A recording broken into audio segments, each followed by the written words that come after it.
میرے عزیزو، اللہ کا شکر ادا کرنا چاہیے کہ اللہ نے رمضان کی مبارک گھڑیاں ہمیں پھر سے نصیب کر دیں۔ پھر سے اللہ ہماری زندگی میں یہ موسم بہار لے آئے، یہ موسم بہار لے آئے، اور اب ہم پر ہے، ہم میں سے ہر شخص اپنا خود محاسبہ کرے۔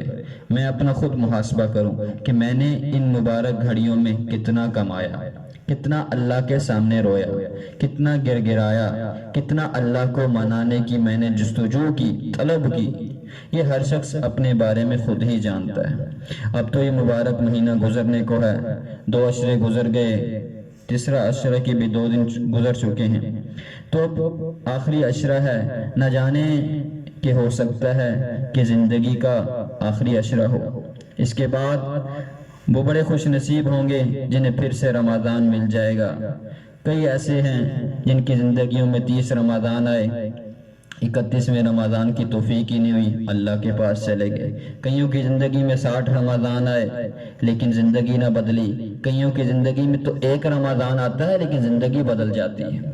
کئیوں کی زندگی میں 10 رمضان آ گئے لیکن زندگی بدل گئی۔ اور کئی تو ایسے جو 100 رمضان گزار کر دنیا میں چلے جاتے ہیں لیکن زندگی نہیں بدلتی، اللہ سے تعلق نہیں بنتا، مغفرت نہیں ہوتی۔ وجہ کیا ہے؟ طلب نہیں ہوتی، جستجو نہیں ہوتی، جستجو نہیں ہوتی، طلب نہیں ہوتی۔ تو میرے عزیزو، آخری عشرہ ہے۔ اللہ کے حبیب سرکار دو جہاں صلی اللہ علیہ وسلم کے اس عشرے کے معمولات کے بارے میں اماں عائشہ صدیقہ رضی اللہ تعالی عنہا فرماتی ہیں کہ جب رمضان المبارک کا آخری عشرہ آتا تو اللہ کے حبیب رات کو عبادت سے زندہ رکھتے، یعنی رات بھر عبادت فرماتے اور اپنے گھر والوں کو بھی جگاتے اور خوب محنت فرماتے اور تہبند کو مضبوطی سے باندھ لیتے، اتنا اہتمام کرتے۔ حالانکہ رمضان کے شروع ہونے سے پہلے اللہ کے نبی دعائیں کرتے، اللہم بلغنا رمضان، اللہم بلغنا رمضان، اے اللہ ہمیں رمضان تک پہنچا دے۔ لیکن جب آخری عشرہ آتا تو اللہ کے حبیب کی عبادت مزید بڑھ جاتی۔ لیکن افسوس، صد افسوس کہ آج حال اس کے برعکس ہے۔ آج پہلے عشرے میں کچھ زیادہ محنت ہوتی ہے، دوسرے عشرے میں اس سے کم، تیسرے عشرے میں تو بالکل ہی ختم ہو جاتی ہے، بالکل ہی ختم ہو جاتی ہے۔ یہ رمضان کا آخری عشرہ اس لیے نہیں کہ نئے کپڑے سلوا لیے جائیں، نئے جوتے لے لیے جائیں، عید کی تیاری کر لی جائے۔ قسم خدا کی، یہ رمضان کا آخری عشرہ تو زندگی کو قیمتی بنانے کے لیے، زندگی کو قیمتی بنانے کے لیے۔ ایک جگہ اللہ کے حبیب سرکار دو جہاں صلی اللہ علیہ وسلم فرمانے لگے، من سلم لہ الرمضان سلمت لہ السنہ، جس کا رمضان سلامتی کے ساتھ گزرا اس کا پورا سال سلامتی کے ساتھ گزرے گا، پورا سال سلامتی کے ساتھ گزرے گا۔ کیا مطلب؟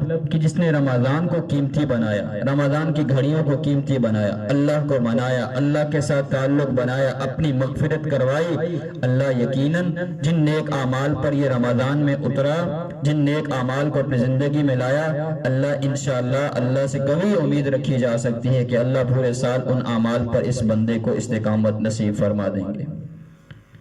تو رمضان تو زندگیوں کو بدلنے کا مہینہ ہے، رمضان تو دل کو بدلنے کا مہینہ ہے، دل کی کیفیت کو بدلنے کا مہینہ ہے۔ کیا فائدہ رمضان سے پہلے بھی دل مردہ، رمضان کے آنے کے بعد بھی دل مردہ، رمضان سے پہلے بھی زندگی میں نیکی کا شوق نہیں، رمضان آنے کے بعد بھی زندگی میں نیکی کا شوق نہیں، رمضان سے پہلے بھی گناہ پر جڑی، رمضان سے پہلے بھی گناہ کا عادی، رمضان آنے کے بعد بھی گناہ کا عادی۔